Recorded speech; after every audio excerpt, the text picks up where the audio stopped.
عما يعمل الظالمون آمنت بالله صدق الله العلي العظيم وصدق رسوله النبي الكريم الأمين ونحن على ذلك لمن الشاهدين والشاكرين والحمد لله رب العالمين۔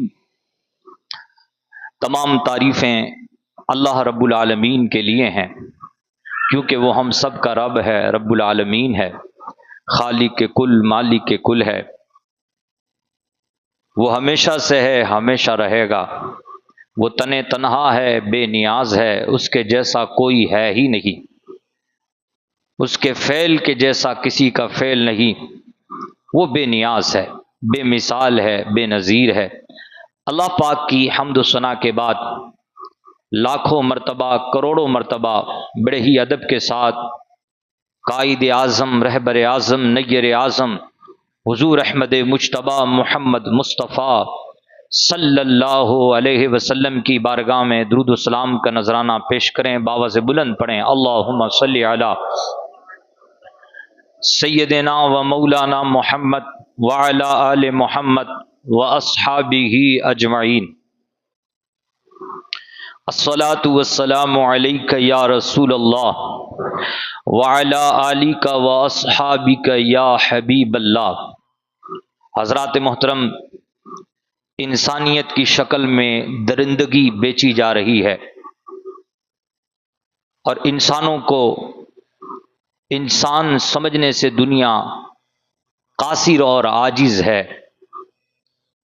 درندوں کو انسان بتایا جا رہا ہے، درندوں کو یہ کہا جا رہا ہے کہ یہی انسانیت ہے۔ یعنی ایسا پرفتن دور کہ جہاں ہر لمحے کے بعد ایک نیا وقت، ایک نیا دور دیکھنے کو مل رہا ہے، نئی کیفیت ہم دنیا کی قریب سے ملاحظہ کر رہے ہیں۔ اس دور میں اگر مومن لغویات میں پڑا رہے، بیہودہ کاموں میں مشغول رہے، پھر وہ رمضان کی ساعتوں کا بھی احترام نہ کرے، تو میں یہ سمجھتا ہوں کہ شاید مومن اپنے ایمان کا حساب کرنا بھول گیا ہے۔ میں ان باتوں سے مایوسی نہیں پھیلا رہا، میں وہی کہہ رہا ہوں جو مصطفیٰ جان رحمت نے آج سے 1400 سال پہلے سے ہمیں اور آپ کو آگاہ کیا ہے۔ حضور نے ان فتنوں سے ہمیں آگاہ کیا ہے، متنبع کیا ہے، لیکن اگر ہم کان دھریں تو سبحان اللہ، حضور پاک نے جہاں ان فتنوں کے بارے میں ہمیں تفصیل سے بتایا ہے، وہاں ہمیں حضور نے بشارتیں بھی دی ہیں۔ آج کچھ احادیث آپ کے سامنے پیش کروں گا، جن احادیث کو سمجھنے کی ہم اور آپ سب بھرپور کوشش کریں گے۔ اس کا مقصد یہ نہیں ہے کہ آپ کے کانوں کو میری گفتگو اچھی لگے یا میری زبان کو میری گفتگو مجھے اچھی لگے، یہ مقصد نہیں ہے۔ مقصد ہے عبرت حاصل کرنا، مقصد ہے اپنا احتساب کرنا۔ کتنے رمضان ہم نے گزار دیے، کتنے لمحات ہم نے گزار دیے، مبارک لمحات، کہ ہم نے اپنے آپ کو تبدیل نہیں کیا۔ اب یہ وہ وقت ہے کہ اس میں حالات بڑی تیزی کے ساتھ تبدیل ہو رہے ہیں، صرف ہمارے ہی نہیں کہ بھئی میں رات میں جب سویا تھا تو ٹھیک ٹھاک تھا، صبح اٹھا ہوں تو پیٹ میں درد ہے۔ یہ ہماری سچویشن عام ہے۔ بھئی گھر سے وہ نکلا تھا تو ٹھیک ٹھاک تھا، واپس آیا تو مریض اکبر بن کے آیا۔ یہ سچویشن صرف اور صرف ہماری نہیں ہے، بلکہ آپ پوری دنیا کو دیکھیں تو پوری دنیا میں یہ جو تبدیلیاں ہیں بڑی تیزی کے ساتھ ہو رہی ہیں۔ فتنے بڑی تیزی کے ساتھ آپ کے اور ہمارے گودی میں آ کر کے گر رہے ہیں، اور ان فتنوں سے متنبع ہمارے آقا نے کیا ہے۔ رمضان کے اس مبارک لمحات میں، جمعہ کی اس مجلس میں آپ کے سامنے انہی فتنوں کا تذکرہ کرنے جا رہا ہوں۔ ایک حدیث ہے، ہمارے پیارے آقا کا فرمان، سبحان اللہ، حضور سچے، حضور کا فرمان سچا، کیوں؟ وما ینطق عن الہوی ان ہوا الا وحی یوحی، مصطفیٰ کریم صلی اللہ علیہ وسلم اپنی مرضی سے نہیں بولتے، جو بولتے ہیں وہ خدا کی مرضی سے بولتے ہیں۔ مصطفیٰ کا فرمان، حضور نے فرمایا، قال رسول اللہ صلی اللہ علیہ وسلم بادروا بالاعمال فتنا کقطع اللیل المظلم، حضور نے فرمایا نیک اعمال میں جلدی کرو۔ فیس بک کی دنیا میں ایک شیئر کر کے صدقہ جاریہ حاصل کرنے والوں، ثواب جاریہ کے مستحق بننے والوں، واٹس ایپ پہ ایک پوسٹ شیئر کر کے، یہاں کیا واٹس ایپ پہ پوسٹ شیئر کرنے کو کہا جا رہا ہے؟ حضور نے فرمایا بادروا بالاعمال، اعمال صالحات کرنے میں جلدی کرو، سجدہ شکر ادا کرو، خلوت والا وہ سجدہ کرو جو حضرت عمر نے کیا تھا، تنہائی والا وہ احتساب، سیلف اکاؤنٹیبلٹی لاؤ اپنے اندر، جو سیلف اکاؤنٹیبلٹی حضرت عمر ابن خطاب رضی اللہ تعالیٰ عنہ کے اندر تھی، یہاں اسی کی طرف بلایا جا رہا ہے۔ بادروا بالاعمال، اے سننے والوں اعمال صالحات میں جلدی کرو، کیوں؟ کہا کہ ان قریب ایسے فتنے آنے والے ہیں جو اندھیری رات سے بھی زیادہ خطرناک اور سیاہ ترین ہے۔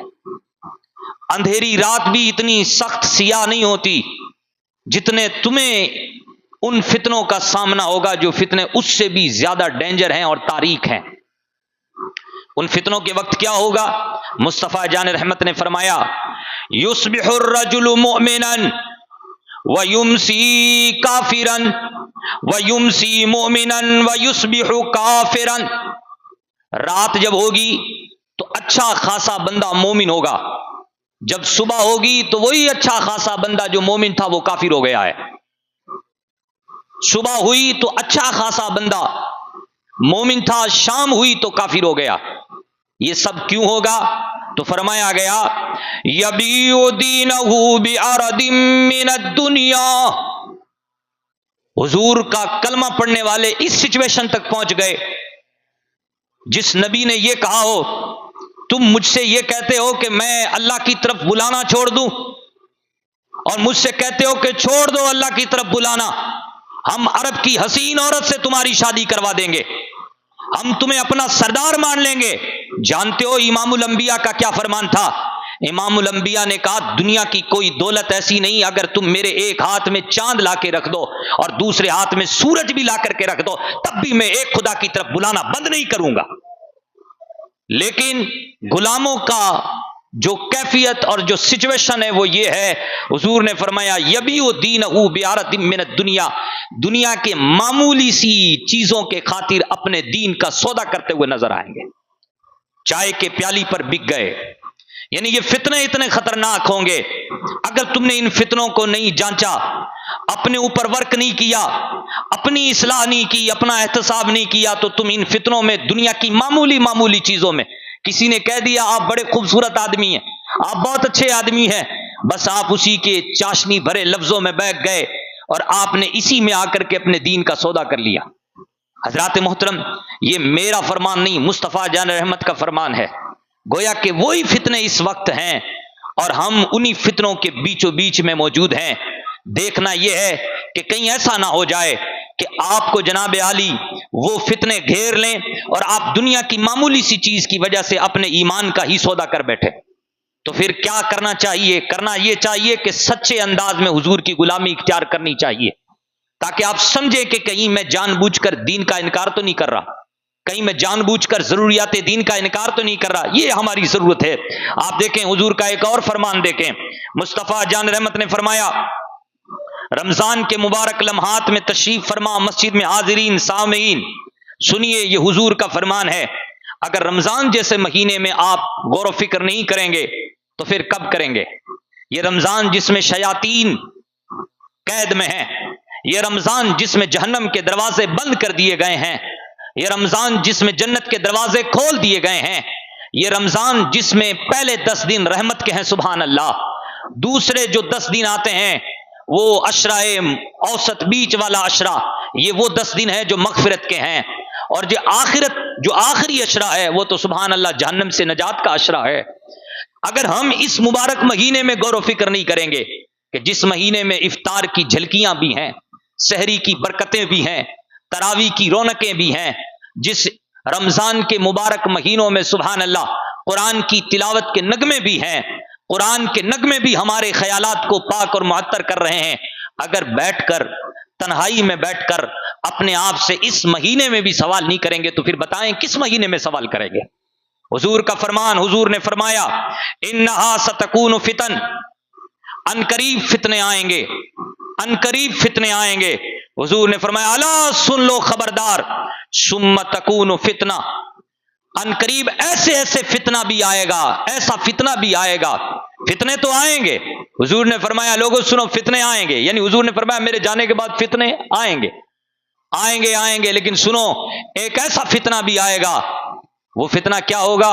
اللہ، اگر تم نے القائد فیہا خیر من المعاشی فیہا والماشی فیہا خیر من السعی الیہا، اگر تم اس میں چلو گے ان فتنوں میں تو برباد ہو جاؤ گے، بہتر یہ ہے کہ تم اس میں کھڑے رہو، چلو مت، اچھا چلو مت نہ کھڑے ہو جاؤ، بہتر ہے وہ بندہ جو ان فتنوں کے درمیان میں کھڑا ہے، ان کے ساتھ چل نہیں رہا۔ فرمایا کہ اگر تم ان میں کھڑے ہو تو بیٹھ جاؤ، کیوں؟ اس لیے کہ کھڑے ہونے سے بہتر یہ ہے کہ تم کیا ہو جاؤ؟ بیٹھ جاؤ، یعنی مطلب یہ ہے کہ تم بیٹھو گے تب بھی فتنے گھیریں گے، تم چلو گے تب بھی فتنے گھیریں گے، یعنی اتنی شدت کے ساتھ فتنے ہوں گے، اتنی تیزی کے ساتھ فتنے تمہاری طرف لپکیں گے کہ تم ان سے بچ نہیں سکتے۔ عزیزان محترم، جہاں حضور نے یہ فرمایا وہاں حضور نے یہ بھی فرمایا، نبی نے فرمایا یوشک الامم ان تداعی علیکم تداعی العقلۃ الی قصعتها، ان قریب سارے لوگ جو دوسری قومیں ہیں وہ تم پہ ٹوٹ پڑیں گے، اور ایسے ٹوٹ پڑیں گے جیسے کہ بھوکے لوگ کھانے کے برتن کو دیکھ کر کے برتن پہ ٹوٹ پڑتے ہیں، کھانے پہ ٹوٹ پڑتے ہیں، کھانے کا برتن دیکھ کر کے اس کھانے پہ جیسے ٹوٹ پڑتے ہیں، ایسے دوسری قومیں اے مسلمانوں تم پہ ٹوٹ پڑیں گے۔ صحابہ نے کہا وَمِن قِلَّةٍ نَحْنُ يَوْمَئِذٍ یا رسول اللہ، یا رسول اللہ کیا ہم اس دن تھوڑے لوگ ہوں گے، کم ہوں گے؟ مصطفیٰ جان رحمت نے فرمایا لا بل انتم یومئذ کثیر، نہیں تم اس دن بہت زیادہ ہوگے، تمہاری تعداد اربوں میں ہوگی، تمہاری تعداد بہت زیادہ ہوگی، وَلَكِنَّكُمْ غُثَاءٌ كَغُثَاءِ السَّيْلِ، لیکن تمہاری حالت اور کیفیت ایمانی اعتبار سے ایسے ہوگی جیسے سمندر کے اوپر جھاگ، جیسے پانی کے اوپر پانی کے بلبلے، یعنی تمہارا ایمان اتنا کمزور ہوگے تعداد میں تم بہت زیادہ، لیکن تمہاری حالت یہ ہوگی۔ مصطفیٰ کریم صلی اللہ علیہ وسلم نے فرمایا جانتے ہو یہ کیوں ہوگا؟ اور جب ایسی صورت ہوگی تو ہوگا یوں وَلَيَنزَعَنَّ اللَّهُ مِن صُدُورِ عَدُوِّكُمُ الْمَحَابَةَ مِنْكُمْ، جو تمہارا دشمن ہوگا اس کے دل سے تمہاری ہیبت بالکل نکل چکی ہوگی، وہ تمہیں کیڑے اور مکوڑے کی جتنی بھی اہمیت نہیں دے گا، کیونکہ اس کے دل میں تمہارا ڈر، تمہاری ہیبت رہی نہیں۔ اللہ، جب یہ ایسا ہوگا تو پھر صحابہ نے پوچھا یا رسول اللہ ایسا کیسے ہو سکتا ہے؟ تو فرمایا کہ یہ ایسا اس لیے ہو گیا کیونکہ یہ مسلمانوں کے دلوں میں وہن داخل ہو گیا۔ کیا داخل ہو گیا؟ وہن داخل ہو گیا۔ تو کہا گیا مل وہن، یا رسول اللہ وہن کیا ہے؟ تو آپ نے فرمایا حب الدنیا و کراہیت الموت، دنیا سے محبت، موت کو ناپسند کرنا، یہ وہن ہے۔ موت کو ناپسند کرنا یہ کیا ہے؟ یہ تو جناب وہن ہے۔ اور دوسرا دنیا سے پیار، دنیا سے لگاؤ۔ آپ بتاؤ رمضان کے اس مبارک گھڑی میں آپ کی توجہ اس طرف دلانا چاہتا ہوں، کیا قرآن پاک نے اعلان کے ساتھ یہ نہیں کہا کہ وَلَا تَقُولُوا لِمَنْ يُقْتَلُ فِي سَبِيلِ اللَّهِ أَمْوَاتٌ بَلْ أَحْيَاءٌ وَلَكِنْ لَا تَشْعُرُونَ، جو اللہ کی راہ میں مارے جائیں تم انہیں مردہ مت کہو بلکہ وہ تو زندہ ہیں۔ اور ایک مقام پہ فرمایا کہ وَلَا تَحْسَبَنَّ الَّذِينَ قُتِلُوا فِي سَبِيلِ اللَّهِ أَمْوَاتٌ، تم انہیں مردہ گمان ہی مت کرو۔ جب قرآن ہمیں یہ کہہ رہا ہے کہ بھائی وہ زندہ ہیں، تو اب میرا آپ سے سوال یہ ہے، اپنے آپ سے سوال یہ ہے کہ عبدالستار بتا، وہ آخری لمحہ کون سا ہے جس دن خدا سے تو نے مال تو مانگا، علم تو مانگا، رتبہ تو مانگا، منصب تو مانگا، اولاد بھی مانگی، اولاد کی اچھائی بھی مانگی، بھلائی بھی مانگی، لیکن بتا کیا خدا سے گڑ گڑا کے تو نے کبھی شہادت مانگی؟ شہادت مانگی؟ شہادت کیوں نہیں مانگی؟ کیا مومن خدا سے شہادت کی دعائیں نہیں کرتا؟ وہ کون سا دن تھا آخری تنہائیوں میں بیٹھ کے تو نے شہادت مانگی ہو؟ سوال یہ ہے کہ حالات تبدیل ہو رہے ہیں۔ اگر آپ یوں ہی رہے جیسے ہم لوگ ابھی ہیں کہ ہم موت کو ناپسند کرتے ہیں، موت کو ناپسند کرنے کے ساتھ ساتھ ہمیں دنیا سے پیار ہے، لگاؤ ہے، شہادت سے ہمارا کوئی اچھا خاصا تعلق نہیں رہا اس دور میں۔ وہ بزرگ تھے جو شہید ہونے کی چاہت رکھتے تھے، اب شہادت ہم چاہتے نہیں۔ اگر ہمارا ایسا ہی دور ہے تو عزیزان محترم، آپ سے سوال یہ ہے کہ آپ ذرا یہ بتائیں کہ جب حالات اتنی تیزی کے ساتھ تبدیل ہو رہے ہیں اور حضور کی بھی بشارت ہے کہ جب ظلم بڑھے گا، جب فتنے بڑھیں گے، جب ظلم جو ہے زمین کے چپے چپے میں پھیل جائے گا، تو اس وقت اللہ تبارک و تعالی میرے خاندان میں ایسے امام کو پیدا فرمائے گا جو مہدی ہوگا، جو ہدایت پر بھی ہوگا اور لوگوں کو ہدایت کا راستہ بھی دکھائے گا۔ کیا امام مہدی کے ساتھ رہنے والے لوگ، اس فتنوں کے دور میں امام مہدی کی جماعت میں شامل ہونے والے لوگ ہم جیسے دنیا کی محبت میں لت پت لوگ ہوں گے؟ نہیں جناب، حضرت امام مہدی کی جماعت میں وہ لوگ ہوں گے جو شہادت مطلوب ہوگی، جن کی مومن کا تو مقصود اور مطلوب ہی شہادت گاہ ہے، تو مومن کو شہادت چاہنی چاہیے، اور امام مہدی کا ساتھ بھی وہی دے گا۔ میں اس کی ڈیٹیل عرض کر دوں کہ جہاں حضور نے یہ فرمایا کہ اتنے فتنے ہوں گے، ان فتنوں کا قلع کما کرنے کے لیے، ان فتنوں کو روندنے کے لیے اللہ پاک ایک بندے کو بنائے گا، ایک بندے کو پیدا فرمائے گا۔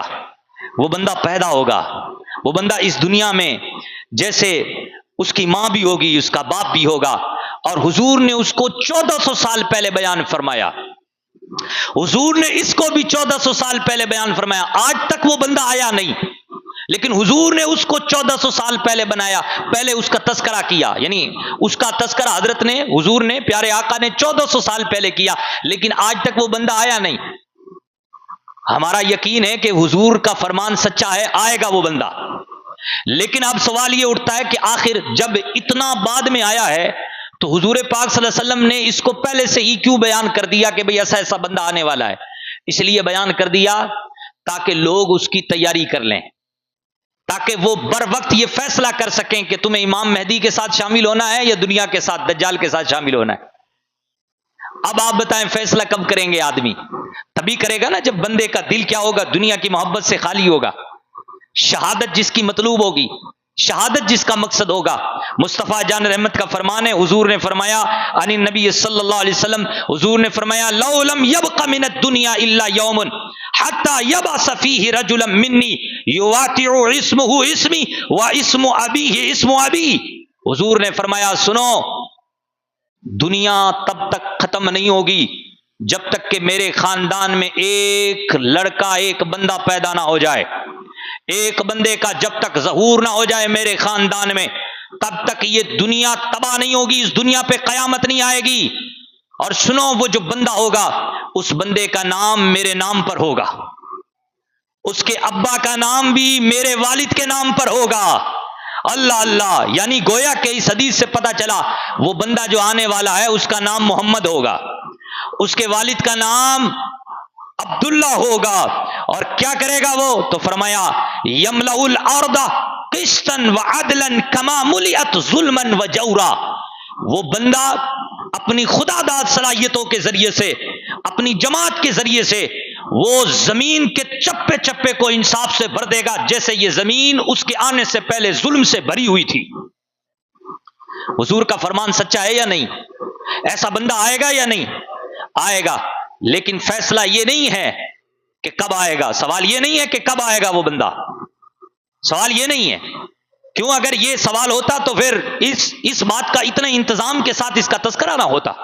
سوال یہ نہیں ہے، سوال یہ ہے کہ اگر وہ آج اسی وقت اس کا ظہور ہو جائے تو کیا آپ یہ ڈیسائیڈ کر سکتے ہو کہ ہم امام مہدی کے ساتھ ہیں؟ اگر ڈیسائیڈ نہیں کر سکتے تو کمزوری کہاں ہے؟ کمزوری ہمارے عقیدے میں ہے. کمزوری یہ ہے کہ ہم نے اپنے آپ کو سنوارا نہیں، اپنی اصلاح نہیں کی. رمضان کے ان مبارک لمحات میں آپ اپنے آپ سے سوال کیجئے، وہ بندہ تو ضرور آئے گا. اللہ اکبر. یہاں تک کہ حضور نے صریح فرمان کے ساتھ حضور نے ارشاد فرمایا کہ المہدی من عطرتی من ولد فاطمہ، جو مہدی ہوں گے وہ میری اولاد میں سے ہوں گے، میرے فاطمہ بیٹی کی اولاد میں سے ہوں گے. حضور نے فرمایا وہ میرے خاندان میں سے اور میری بیٹی فاطمہ کی اولاد میں سے ہوں گے مہدی. یہاں تک حضور نے فرمایا. ایک مقام پہ حضور نے فرمایا سنو، یخرج المہدی فی امتی خمسا او سبا او تسعا، مہدی کا ظہور ہوگا اور وہ تقریباً 7 سے 9 سال تک حکومت کریں گے. اس حکومت کے دوران کیا ہوگا؟ اس حکومت کے دوران یہ ہوگا یرسل السماء علیہم مدرارا ولا تدخر الارض من نباتها شیئا ویکون المال قدوسا. فرمایا کہ جب یہ لوگ یعنی امام مہدی حکومت کریں گے 7 سے 9 سال تک، ان کی حکومت کا دورانیہ یہی رہے گا، تب آسمان سے بارش برسے گی، آسمان سے بارش برسے گی، زمین سے خزانہ نکلے گا، زمین سبزہ اگانا بند نہیں کرے گی، یعنی زمین میں بھی برکت ہے اور آسمان سے بارش میں بھی برکت ہے. وَيَكُونَ الْمَالُ قُدُسًا، اور مال کی فراوانی ہوگی، یعنی انصاف بھی قائم ہوگا، انصاف کے ساتھ ساتھ خوشحالی بھی ہوگی، مال بھی ہوگا، فقیر لوگ نہیں ہوں گے، غربت نہیں ہوگی، غربت کا خاتمہ ہوگا. یہ ایک ایسا نظام پیش کریں گے اور اس نظام کا ساتھ جو ہے قدرت کا نظام دے گا. عزیزان محترم، اب وہ جو ڈیٹیل ہے حدیثوں میں کہ وہ ہوگا کیسے، دیکھیں حالات تبدیل ہو رہے ہیں، میں نے جیسے عرض کیا، اور آپ کو اور ہمیں ڈیسائیڈ کرنا چاہیے مایوسی اچھی چیز نہیں. کیوں؟ اس لیے کہ اللہ فرماتا ہے اللہ کی رحمت سے مایوس نہ ہو، لا تقنطوا من رحمت اللہ، اللہ کی رحمت سے مایوس مت ہو. مایوسی اچھی چیز نہیں. یہ سوال نہیں ہے کہ امام مہدی کب آئیں گے. جو یہ سوال کرے کہ امام مہدی کب آئیں، میں سمجھتا ہوں کہ آپ کو الجھایا جا رہا ہے اور آپ الجھ رہے ہیں کہ امام مہدی کب آئے گا. آپ سے یہ پوچھا جائے گا کہ کیا آپ امام مہدی میں آنے کے لیے، امام مہدی کا ساتھ دینے کے لیے تیار ہیں یا نہیں ہیں؟ تو بتائیں اس حدیث سے، یہ جو اگلی حدیث آ رہی ہے اس میں واضح ہے کہ امام مہدی کا ساتھ کون لوگ دیں گے. آپ اپنے آپ کو آئینے میں دیکھیے گا، اپنے اندر جھانک کر کے دیکھیے گا، کیا امام مہدی کے ساتھ ہم کھڑے ہونے کے لائق ہیں؟ وہ لوگ جن کو تراویح کی نماز بوجھ لگتی ہے، وہ لوگ کہ جن کو زکوٰۃ دیتے ہوئے بوجھ محسوس ہوتا ہے، وہ لوگ کہ جو روزہ رکھنے میں جو ہے نا اپنے آپ کو بہانے تلاش کرتے ہیں اور کہتے ہیں کہ میں روزہ اس لیے نہیں رکھ سکتا، وہ لوگ جو صدقہ فطر دیتے ہوئے بھی 1000 قسم کے بہانے ڈھونڈتے ہیں، کیا وہ امام مہدی کے ساتھ کھڑے ہوں گے؟ یہ سوال ہے. اللہ اکبر. امام مہدی کے ساتھ کون لوگ ہوں گے؟ کیا ہمارا وہ لیول ہے؟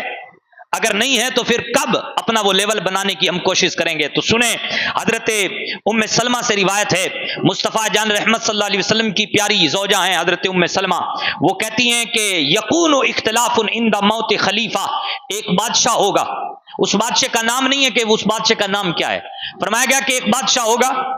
یہ امام مہدی کے ظہور کا پس منظر بیان کیا جا رہا ہے، پیش منظر بیان کیا جا رہا ہے اس حدیث میں. فرمایا گیا کہ ایک بادشاہ ہوگا اور وہ بادشاہ مر جائے گا، اور جب وہ بادشاہ مرے گا تو اس کی بادشاہت کو لے کر کے وہاں جھگڑا شروع ہو جائے گا، اس کی بادشاہت کو لے کر کے جھگڑا شروع ہو جائے گا. میں یہ نہیں کہتا کہ اس سے مراد وہ بادشاہ ہے یا اس سے مراد وہ بادشاہ ہے، لیکن بہرحال یہ حدیث ہے بالکل واضح، تو آپ بتائیں، دیکھیں غور سے دیکھیے. فرمایا گیا کہ ایک بادشاہ ہوگا، وہ مرے گا تو مرتے ہی کیا ہو جائے گا؟ جھگڑا شروع ہو جائے گا.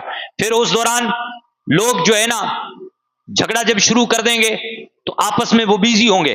اس وقت جو نیک لوگ ہوں گے وہ خلیفہ کو تلاش کر رہے ہوں گے، جن کے دل زخمی ہوں گے، اور جو تقوی شعار لوگ ہوں گے وہ اس کرسی کے لیے اسی کا ہی انتخاب کرنے کی کوشش کر رہے ہوں گے کہ جو واقعے میں اس کرسی کے لائق ہے. لیکن اس دوران مدینہ میں ایک شخص ہوگا، فَيَخْرُجُ رَجُلٌ مِّنْ أَهْلِ الْمَدِينَةِ هَارِبًا إِلَى مَكَّةَ، تو وہ شخص، اس کو یہ پتہ لگے گا کہ کچھ لوگ مدینہ کی طرف آنے والے ہیں اور ان کو پتہ چل گیا ہے کہ میں ہی خلافت کا زیادہ حقدار ہوں، تو وہ اس بنا پہ مدینہ چھوڑ دیں گے کہ کہیں لوگ مجھے پکڑ کر کے خلیفہ نہ بنا دیں. تو وہ جو شخص ہوگا وہ مدینہ سے مکہ چلا جائے گا اور مکہ میں بھی کسی گھر میں پناہ لے کر کے چھپ جائے گا، یہاں تک کہ لوگ ڈھونڈیں گے، تلاش کریں گے. ادھر یہ بادشاہ کے مرنے کے بعد لڑائی شروع ہے، آپس میں یہ لوگ گتھم گتھا ہو رہے ہیں، لڑائی میں بزی ہیں،